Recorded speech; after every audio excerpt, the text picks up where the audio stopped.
I think we're in a good spot. We still control our own destiny. We're going to play against a really good Creighton team offensively. I think we've played them the most. I think we've played them as much as anybody in the league. I think so. We're really familiar with our personnel, style of play. It's really who's going to make some shots and limit their mistakes. But I like the position we're in. I like the draw. To your question earlier, I do think the league is wide open.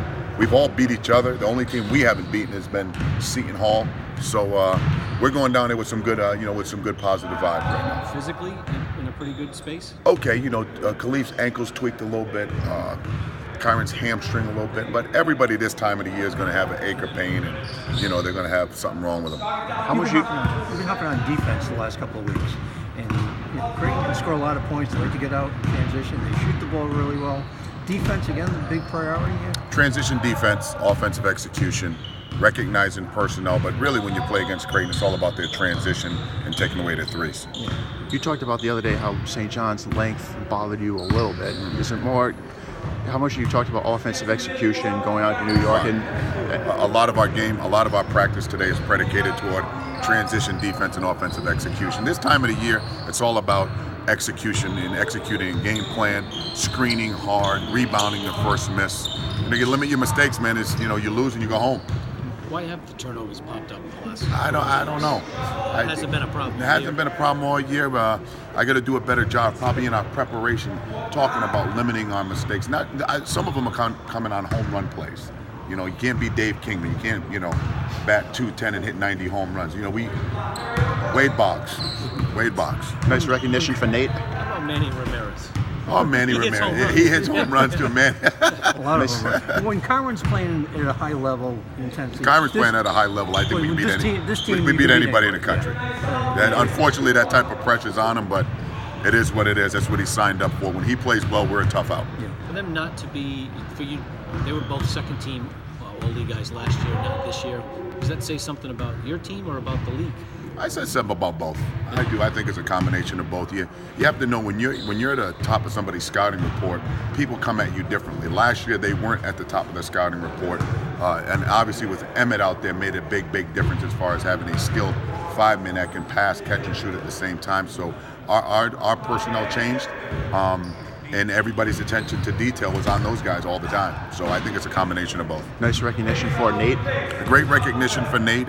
He's learning, he's developing. I love Nate. There are times where I think he should be better, but I'm really proud of the fact that the coaches recognize where he's going.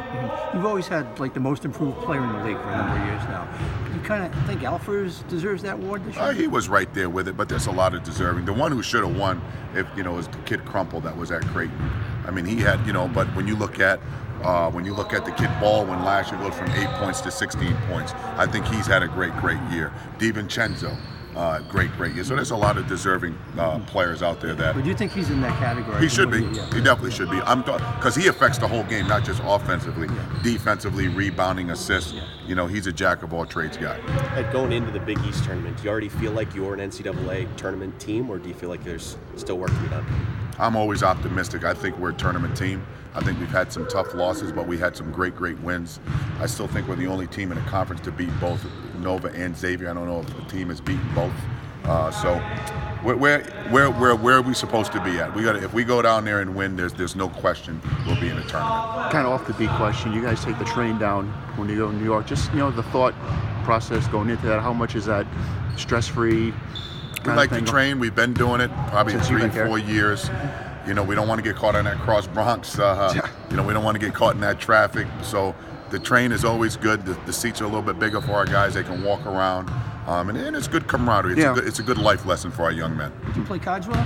Do I play cards? No, I watch film the whole time. I watch film the whole time or try to get a little nap. Besides the environment itself, is there something that's different about Madison Square Garden that you try to stress to the guys? Well, it's the reason why we try to play as many games in there. We played Washington in there. We played St. Louis in there to give them a feel for it.